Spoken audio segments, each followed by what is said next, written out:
If you've been following along and you're thinking about working on your email marketing, you should have an idea for what kind of campaign you'd like to run, or at least know how to create that initial plan, just like we were talking about last week. That was in episode 19. If you'd like to catch up with what I'm talking about, I definitely recommend you go back a couple newsletters and start there with episode 18. That's where we're introducing the whole concept. Today, we're going to give you the tools that you'll need in order to choose your platform and also to set up an actual email that's ready to go out to your list. So let's start by taking a look at what's available to stick in that tool belt of yours. Choosing the right software. We at 360 Durango are using MailChimp, but there are, as you can see, plenty of other platforms that you can use to build your email newsletter campaign. Constant Contact, MailChimp, GetResponse, ActiveCampaign, Aweber, HubSpot. These are just naming a few of the popular options that are out there for you to use. If you'd like to do some research on your own, we'd encourage you to look into a few options and then decide what'll work best for you. However, we're loyal MailChimp users and usually are able to persuade our clients that that's the right one for them. It's just easy to use. These platforms are basically just softwares, and they help you communicate with your email folks.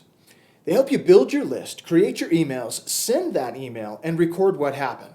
They'll all plug into your website or into social media so that you can get subscribers added to your lists in a number of ways. But for now, let's talk about what goes into building one of your emails. As I just mentioned, next week we're going to dive into building your list. But you've likely collected emails along the way just by conducting your business, whether through purchases, reservations, reviews, so on and so forth. A quick tip: if you're setting up your email newsletter software for the first time, you can usually import these email addresses that you've been collecting just from a simple spreadsheet. When it comes time to actually write and design your email, here are some best practices to help keep you on track.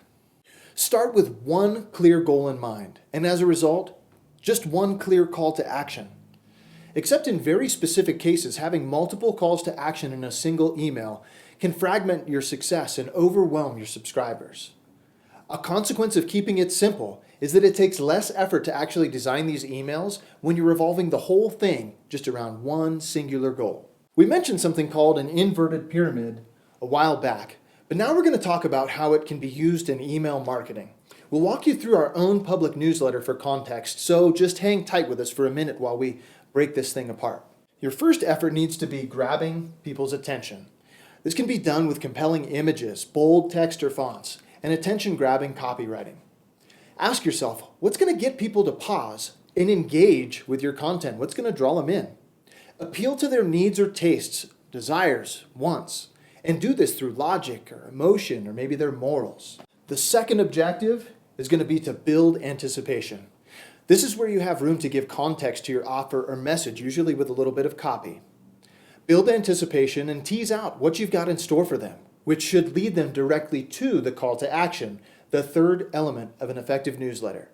This is the goal. Your call to action should come in the form of a link or a button or whatever design element that you're going to use to help get people to do what you're asking them to do. It's best to keep it short but descriptive. Let people know what to expect when they engage and do what you're asking of them. As I've mentioned before, it's a best practice to have a singular goal or call to action for an individual email, except for in a few specific cases. One of those is a newsletter, where you will essentially replicate the inverted pyramid formula and multiply it throughout an email.